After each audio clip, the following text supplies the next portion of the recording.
We know that you wanted to be at the Fight, Laugh, Feast conference, but you can't come all the days. We have a day pass where you can come on Saturday, where you get to hear great speakers like Pastor Doug Wilson, Pastor Jared Longshore, Pastor Toby Sumter, Cross Politics Live Show with Jason Whitlock and Megan Basham. Join us for the Sabbath Feast, where we get to laugh with comedian John Branyan, all for the low price of $99. Sign up for the day pass, flfnetwork.com. Looking forward to seeing you there at the conference.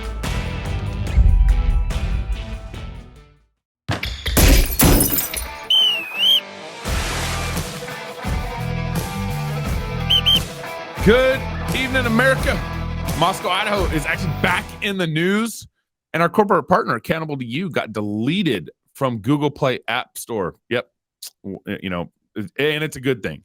And the Republican Party has issues, and you're saying, Gabe, tell us something new. Hopefully I will. The Waterbreak team is here to discuss, so grab your best scotch and Dr. Pepper and enjoy the show. As you know, I first got a plug here for you guys. Cross Politic is going to be in Wenatchee October 21st for a workshop and live Cross Politics show. Friday afternoon, Pastor Toby will kick things off at 3 p.m. talking about correcting the civic wobble we're in. You know, the three spheres of government: God, church, family, civic government. Waterboy will be talking about the church pandemic. Ugh. And Pastor Wilson and Dr. Ben Merkel will be joining us in the live show at 7:30 that night, discussing big COVID, big government, big ed. This event will be held at Grace City Church and is sponsored by King's Cross Wenatchee. It is free to the public. For questions, please email kingscrosswenatchee@gmail.com, kingscrosswenatchee@gmail.com. And we look forward to seeing you in Wenatchee October 21st. Cannonball or belly flop? We are living in fun and tumultuous times. The FBI is raiding Biden's opponents. Biden can't remember how to walk off the stage. And Kamala Harris thinks we have a solid alliance with North Korea. Literally, she said that this last week. We need to remember in all this that God is sovereign. God sees the wicked scheming. He knows every detail of what is happening here and now. One of the central themes in the Gospels is Jesus teaching on the kingdom. There are too many references to list here, but let me just provide you with a selection of this. The kingdom is like a mustard seed, Matthew 13:31. Seek first the kingdom of God, Luke 6:33. Thy kingdom come, thy will be done on earth as it is in heaven, the Lord's Prayer. After Jesus' baptism, his first sermon on repentance, it was for the kingdom of heaven is at hand, Matthew 4:17. The very act of Jesus casting out demons meant that the kingdom of God had come, Matthew 12:28. And lastly, Jesus ends his earthly preaching ministry by declaring that all authority in heaven and on earth has been given to him. This means that Jesus is King of Kings, Lord of Lords, not only in heaven, but on earth. We don't believe in a Gnostic kingship, that Jesus is king of only spiritual matters. No, we believe that Jesus is sitting at the right hand of God, the Father, and is ruling over the whole earth until all his enemies are put under his feet. That's 1 Corinthians 15:25. The church has been plagued by Gnosticism. I don't think we understand how much Gnosticism is seeped in the church, which means we have bought into the idea that Jesus is king in heaven and kind of only over, spiritual matters here on earth. The modern church thinks when Jesus returns, the world is going to go away and disappear, and all the Christians will go up to the fluffy clouds in heaven. But God loved the world so much that he gave his only son for the world. King Jesus came to die to save the world. He did not come to die and grab the faithful few and disappear into heaven. The reality is that Jesus is in the process of building a new heavens and new earth. That's Isaiah 65:66. And he's restoring this broken world and everything in it. The world is not going to disappear at the end of time, or what would the meek inherit? Our enemies are going to scheme, as I mentioned. They're going to plot vain things. They're going to cheat, beg, and steal. But no matter what evil they're cooking up, God is in heaven and we are on earth. And we can take great comfort that Jesus is King of Kings and Lord of Lords here on earth. Now, recently, one of our corporate partners, Accountable2U, got kicked out of Google Play Store for Android.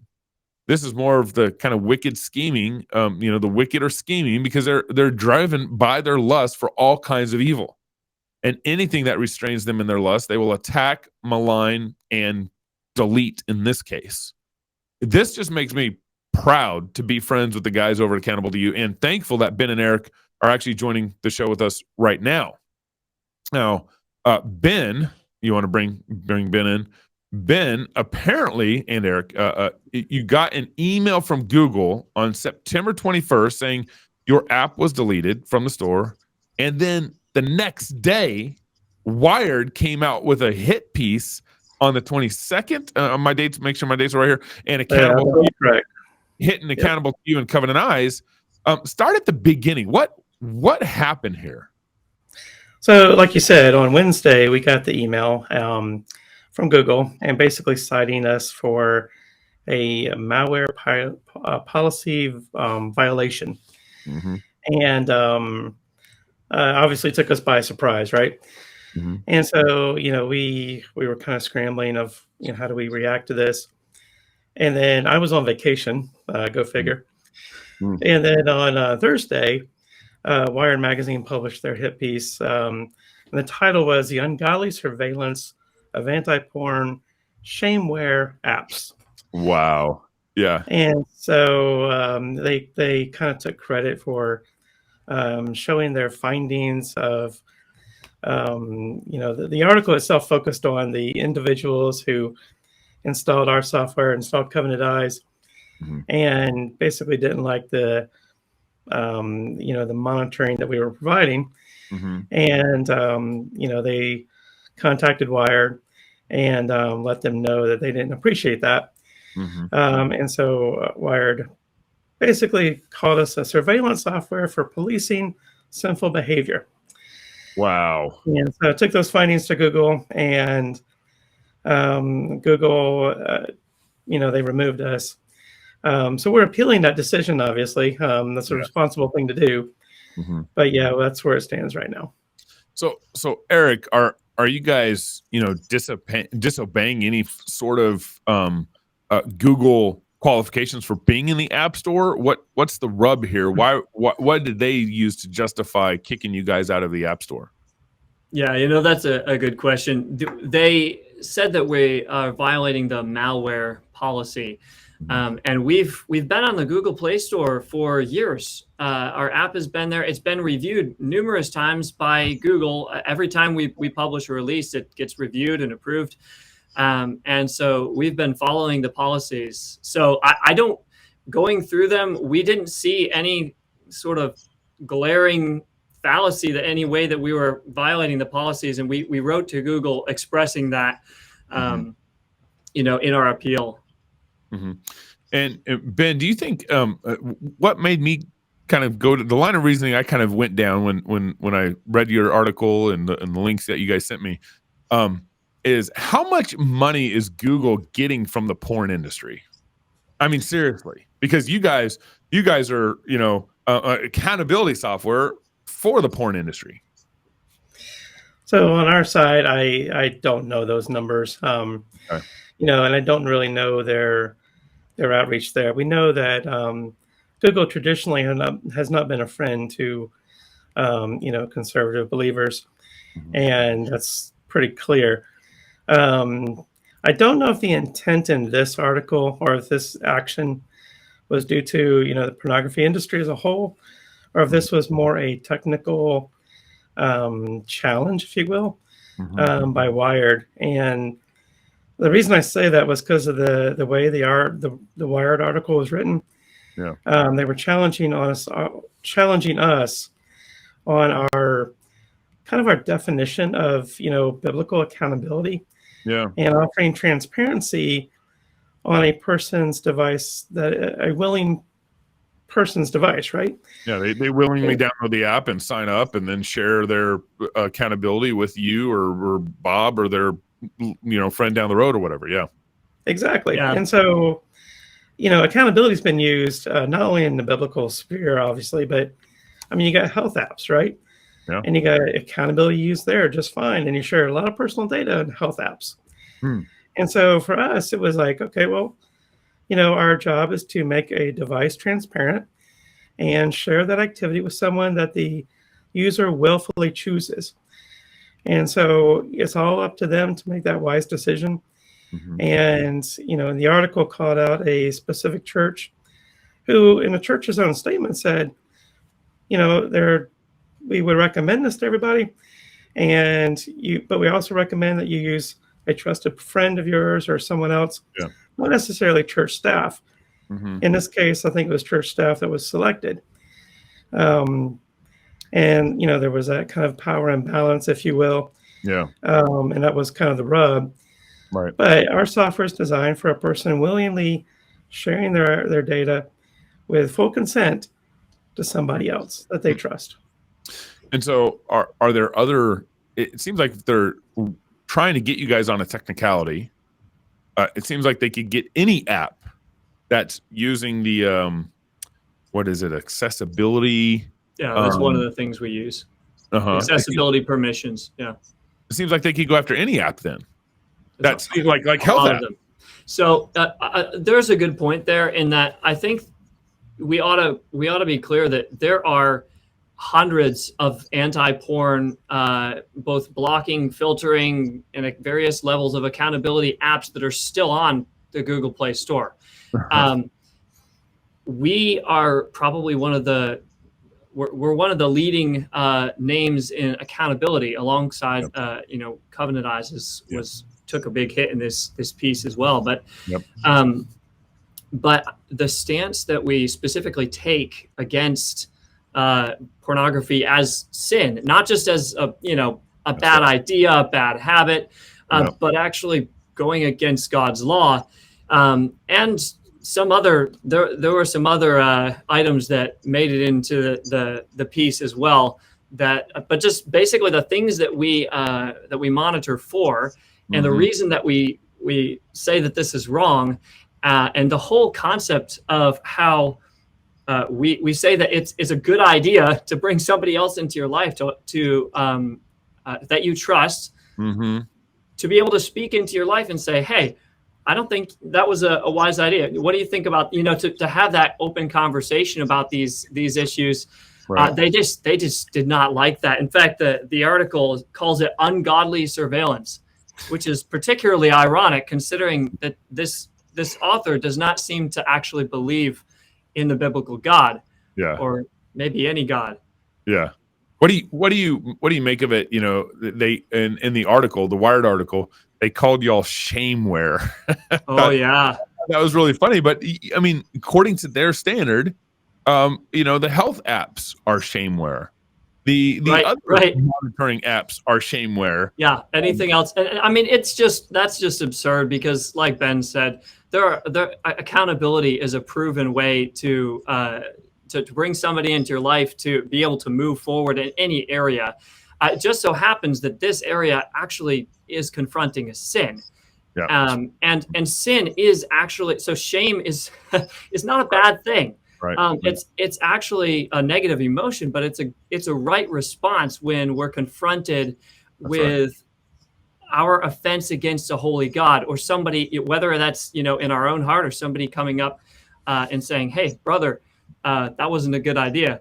But shame is a right response. It's just it ought to drive us to Christ. And I guess if you don't have anything to do with it, what do you do with shame if you don't have grace, mercy, forgiveness at the cross? We as Christians have a place to take shame and to leave it there, right? So shame is actually good because it turns us around. And then once you've done that, you live in freedom. And that's what we do with Accountable2U. We promote freedom because when you're transparent with somebody, you're living in a basis of trust. Ben, Eric, thank you guys so much for coming on the show, and thank you for standing on truth and all this and responding with the gospel. I read you all's follow-up letter, public letter on this, and just great follow-up with the gospel and standing firm on this issue and not compromising. And I pray that God blesses you guys through all this, man. Good work. Well, thank you. To God be the glory. Amen. We'll see you guys in Knoxville. So the Republican Party, the party that's supposed to be known as the capitalistic party, the Freedom Party, the party that wouldn't delete your app out of the App Store over pornography, blocking pornography usage. Supposedly, that's the Republican Party. I want to bring Joseph back home. There seems to me there's a divide that's starting to happen. I don't know, in the foundational level. People can't see it. It's a divide that's starting to happen that's not very noticeable in the Republican Party yet. But you got recently, I read this article where Mitt Romney is not endorsing Mike Lee in Utah. He's kind of remaining neutral in that race. And then you just kind of have some serious disagreement with Lindsey Graham recently, Mitch McConnell. It seems like there's this old guard divide or rhino divide happening with the more liberty caucus in the Republican Party. I'm not quite sure where to put my finger on it, but what's your take on what's happening in the Republican Party and all this?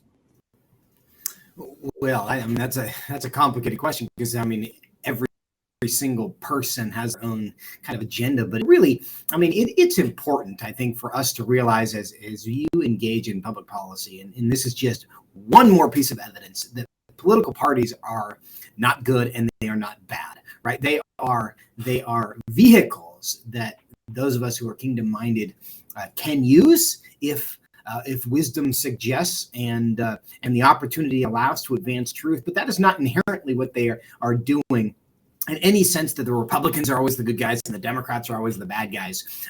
If we haven't done away with that, we should do away with that now, right? Mm-hmm. And so Mitt Romney, politically, this is just really, really unusual, first, for a sitting Republican senator to not endorse the other Republican senator from their state. It would be very unusual if it was in the Democratic Party as well, right? It's just so strange that you would not affirmatively endorse the incumbent in your own state. And why is that? I'm not inside Mitt Romney's head. My speculation is it has something to do with Trump, because Trump broke basically everyone's brain one way or another. Those who see he can do no evil, and those who think he can do no right, right? And so the way I think my speculation would be that they didn't like the fact that Mike Lee in 2020 doubted the perfection of elections. And for some reason, that's strange that you can't raise questions about the validity of elections, whether the chain of custody, which in some states just can't be proven. And that, to me, is a concern. Does that mean you're crazy? But there's a lot of people for whom if you have any questions about the perfection of only the 2020 election, you can have doubted every other election before that. But if you doubted the perfection of the 2020 election, you are, of course, an enemy to democracy. And Mike Lee certainly did. I don't know if that's what Senator Romney's issue is. Maybe there's something else between the two of them that none of us have any idea about, and it's just very personal. I don't know, but it's strange politically, and what it does in the Republican Party is it probably sows a lot of other seeds of doubt for his other colleagues in that caucus, because they would question whether Romney would, have their back as well. Yeah. If you were in the Republican room, whatever room that is, and we're heading into 2022 elections here in November, what advice would you be giving Republicans as they're running into this November election? Oh man, well, I think the abortion issue has become, interestingly, one of the defining issues of this term. The Republicans want to make it all about Biden, right? Because nobody is happy with what Biden is doing, and they are trying to make it all about Trump and abortion.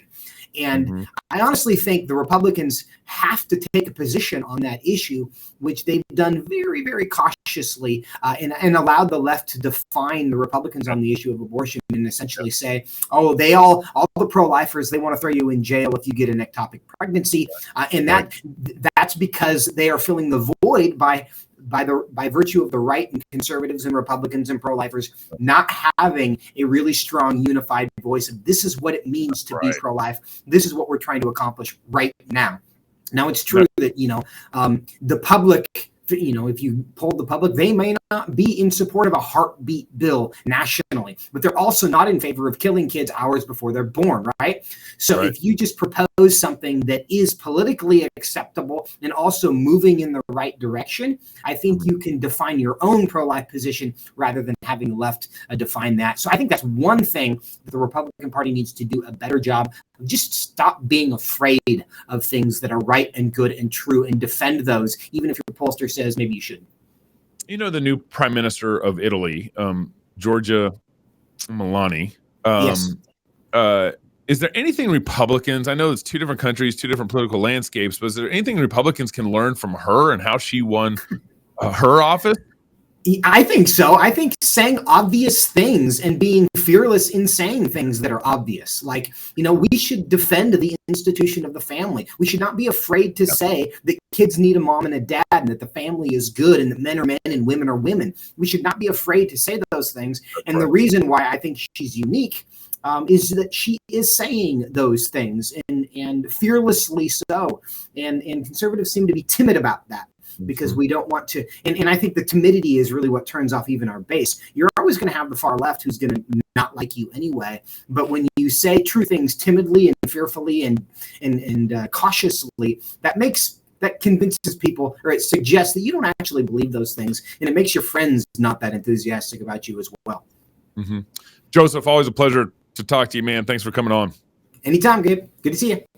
Yeah. So Joseph brings up abortion as being a key issue in November, and the governor of California, he sees that.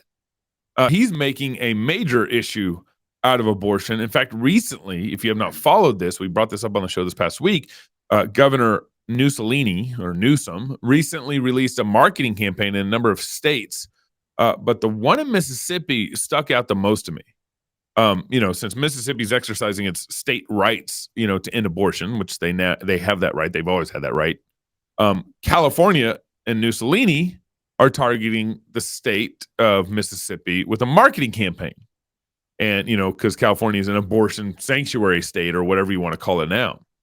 And in that marketing campaign, I think Governor Newsom took billboards out through the state of Mississippi. And in that marketing campaign saying, hey, fly to California to get an abortion. It also said, and quoted the Bible and said, you need to love your neighbor. Jacob Daniels, you guys know him. He's from California. He's in the belly of the beast in this marketing campaign. Well, what is happening here? Why is Governor Newsom doing this, and why is this happening? Gabe, let me begin by saying that you mentioned about the kingdom of God being like a mustard seed that grows into a tree. It is definitely an attack on the inheritors of that kingdom, who also begin as a seed. So it's an attack on the seed as well in that regard.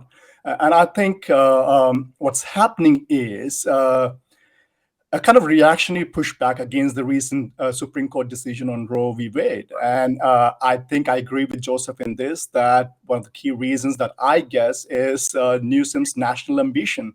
I think he's increasingly positioning himself as a progressive candidate for 2024, though he's denying that at current moment. He has a stronger position here at home compared to his Republican opponent, State Senator Brian Dale. Despite the worry about the crime rate and the housing prices, Newsom does have an overwhelming lead in the polls. Not just that, he has actually gathered about $24 million for re-election. Compare that with his opponent, which is only $500,000. And guess what?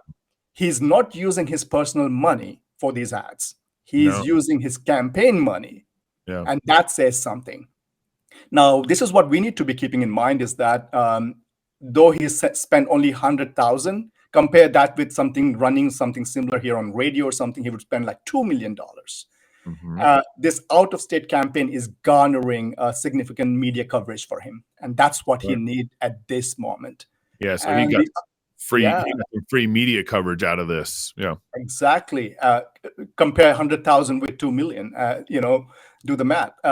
So I think there's also a desperation with regards to hordes of people and businesses moving out of California, and there is this ad campaign to basically show California is one of the nation's least restrictive states. But this is something that people need to keep in mind. Just recently, the state legislature passed more than a dozen bills expanding the access and funding for abortion.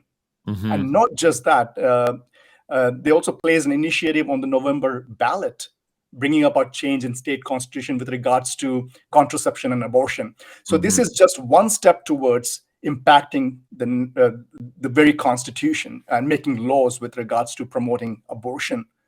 In all this is what I would say, Gabe. One thing is clear to me, that Caesar is interested in the whole man. He is not just interested in the political man or the economic man or the psychological man, but he's also interested in the spiritual man. And that's what the church needs to understand. His slogan on the billboard in Texas itself shows that. It says, "Texas doesn't own your body, you do."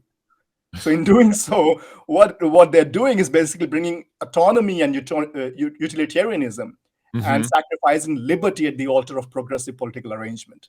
And that's what we need to be careful about. In all this, I'll reiterate what Erik Lutz was saying. It's a sin issue. Yep. This arrangement is basically against the idea that we are sinful. Here, the problem is basically not sin, but limitation. In this case, the limitation of access to health services, right? So there's always this idea of changing language and what it means. And that's happening here in this campaign as well. That's right. See, he is using that very biblical language of Gospel of Mark. He wants you to love your neighbors, but not the biblical way, but his way. And that's where we need to be careful about. Do you think that this marketing campaign is actually working for Gavin? I mean, is California excited about it? Are businesses even more frustrated that their money's now going to this out-of-state abortion marketing campaign? Like, what's on the ground happening? What's the response there? Sadly, it's people are silent about these issues, particularly here in California. I'm not seeing much campaign here on either side. And this is very strategic as well, you have to see. So if you look at the Democratic Party right now, no one is engaging with this issue as it is streamlined through the means of this campaign at this moment, through Newsom's involvement in it. So that must be a part of strategy that they are playing at this moment to bring about a unified understanding of where the issue is. So it's not that they're not concerned, but they are very strategic in terms of streamlining it. But then something that happened recently, and something we need to be careful about, is again there's an attempt to redefine the term. If you remember Stacey Abrams, who recently said this, and I'm going to quote her here: "There is no such thing as a heartbeat at 6 weeks. It is a manufactured sound designed to convince people that men have the right to take control of women's body." Incredible. End of quote. Now again, there's an attempt to now basically redefine the whole idea of heartbeat into cardiac activity. That's what it is, meaning that beating activity in a developing heart. And that's problematic. And we need to be really careful. What we need to be doing is continue our fight. We need to ensure that politically convenient talking points does not deny the reality and truth of humanity in the womb. And church has a role to play there. Church has a role to regain its prophetic voice in the culture, in speaking more for life, speaking on behalf of those who can't. That's right. Jacob Daniels, thank you for joining the Waterbreak team this week, man. Appreciate you. Pleasure. Thank you. So Moscow, Idaho is back in the news. Like Mississippi, Idaho has exercised its state's rights to end abortion. This has caused, in my town, the University of Idaho to release a statement that says university employees cannot counsel in favor of abortion. And they can't form contracts with abortion providers or dispense emergency contraceptions like Plan B. And that they are to remain neutral regarding abortion when it comes to counseling. Rhett Burns is here to join us to discuss this. And one of the things that this got me thinking, Rhett, is that even though this is by no stretch of the imagination some sort of like hard theonomic law here in Idaho that we've adopted for pro-life, but even the laws that we've adopted, it's a heartbeat law that the University of Idaho is referring to, and they have to now be in conformity with the laws, it still shows that laws restrain wickedness. Even with the university is just saying, hey, to the council, you guys can't counsel kids to have abortions anymore. We're in Idaho, and they have a heartbeat law, and so forth. What's your take on kind of the restraint that this pro-life law is bringing here to Idaho? Sure. Well, it reminds me of things that you've heard over and over again from people, where they say, like, you can't legislate morality. And when I hear that, I think, well, actually, you can't legislate anything but morality. It's just a matter of which morality, whose morality are you going to legislate? And so it's true that you can't legislate morality to an extent where you're going to change someone's heart. But as you pointed out, you can accomplish a change in behavior through law. And I think that's what we see here with University of Idaho is they are now changing where you can't counsel for abortion. You can't provide Plan B and other contraceptives. And so I think what we see here is, why God gives us the civil magistrate. In Romans 13, he gives us a civil magistrate in order to punish evildoers. And then that has the effect of restraining evil, and so we get the change in behavior, which is just a net positive good. It's so beautiful. Do you know where you're in South Carolina? Do you know where South Carolina is at in relationship to Roe v. Wade being overturned and so forth? So we have a heartbeat bill that it was under a court injunction, and then it was in effect for about 6 or 8 weeks, and now it's back under a court injunction. Our House of Representatives passed a bill just a couple of weeks ago that was a fairly strong bill, not everything that I would want. It went to the Senate. Senate tried to soften it a good bit. They passed a bill. I think the House this past week didn't concur with it. So it's hung up in legislative process, trying to get something stronger than a heartbeat bill, which has passed, but is currently not in effect or enforced because of being tied up in the courts. Mm-hmm. And what do you say to your people about, we for the longest time have disconnected the Bible from politics, the Bible from culture, and the Bible from our laws. Even you run as a politician, you should not run as a Christian politician. You can run as a politician who is a Christian. There's a big difference there. How do you counsel your people when I see Idaho pass this heartbeat bill, and I see University of Idaho all of a sudden sent out this email that went national? I mean, the national news picked up University of Idaho's email here, and just the positive benefits from even the play that's been run here in Idaho. How do you counsel your people through the political, to engage in politics with the pro-life stuff, or just anything in general? Well, this past week, I was preaching the book of Mark right now. And this past week, to the point we're talking about John the Baptist and that account where he goes and he tells Herod no. And so we were talking about the fact that sometimes as Christians, we need to be prepared to say no on ethical issues. And that includes telling our government no. And so we want to encourage those who are in politics. And we're doing that with Christian legislatures and our sheriff here in town and others, and just really encouraging them to act in accordance with what you say you believe in your office, and to govern in such a ways that accords with justice and accords with truth as revealed in the scriptures. But we tell our people that, Christ is Lord and his word is authoritative, and that includes over our governments. And so we need to press for our government to govern and rule in such a way that accords with that truth that we find in the scriptures.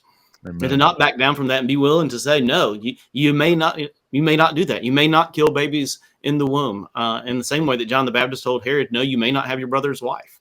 That's right. And what's crazy to me is, like, the liberals believe in morality. They believe in their God more than we believe in our God and the morality and implications it should have out in the world. I mean, Governor Newsom is sending a marketing campaign nationwide because he believes in his own morality, and he wants his morality to be forced on others. And that goes back to that old axiom of you can't legislate morality. I've only heard that from Christians. For the most part, I've heard that from Christians as an excuse to not press the scriptures into the public square. I haven't heard that necessarily from unbelievers. And maybe that's just kind of where I live, cultural Christianity, Bible Belt in South Carolina. But I've mostly heard that as an excuse to not press the scriptures out into the public square, whereas the left has no issue at all pressing their morality, their beliefs, their vision of the future into the public square. And that's why where we are today in a lot of different issues. Rhett, thanks for coming on the Waterbreak, man. Appreciate you. You got it. Thanks so much. So there's a lot going on right now in our country. We got November elections coming up. We got, Accountable2U getting kicked out of the Google app stores. We have all this turmoil around these pro-life laws and so forth. Idaho's being picked on right now because it's in the federal courts. Our heartbeat bills are in the federal courts right now because we're in the Ninth Circuit Court, which is the most liberal circuit court in the U.S. And we're under attack to keep our life, our Idaho pro-life. But you see the benefit of these bills already coming down to play, restraining evil, restraining wickedness from University of Idaho. I'm encouraged in a lot of ways. I mean, Jesus is King. He is King of Kings and Lord of Lords. And we are living in tumultuous times, but I also think we're living in great times. I mean, I think the gospel's going out in a way like it never has before, that I haven't seen in the last 40 years. I do see areas and pockets of reformation and revival happening in our culture. And when God brings this kind of turmoil, he's working. It might look like a little chaotic, but he is working.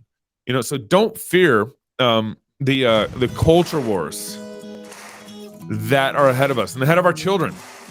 Disciple your kids for this moment. Jesus is King, and collisions are gonna happen, and we need to trust. We need to trust in God and rest in His sovereign plans. Build on what God has in front of you. Don't try to think bigger than what you should be thinking right now. Build on what God has in front of you: family, job, church, community. And until next week, there's gonna be no Waterbreak show next week because we're gonna be in Knoxville at the Fight, Laugh, Feast conference. Hope to see you there. Go fight, laugh, and feast. This is the Water Boy with Waterbreak.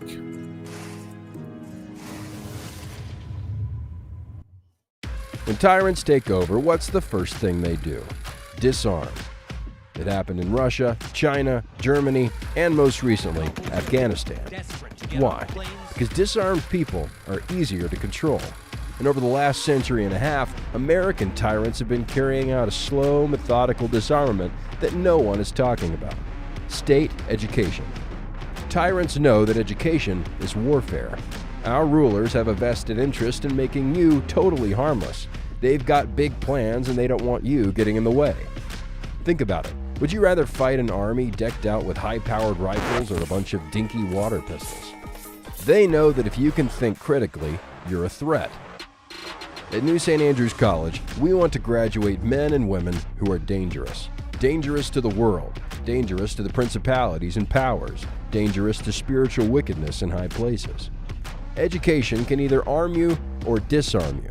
It can make you a threat or make you a useful idiot. So, where you get that education counts. Click the link to apply to New St. Andrews College today.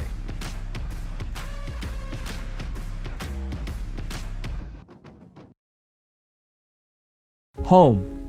It's where you build your legacy, where traditions are started, seeds are planted, meals are shared, and stories are told.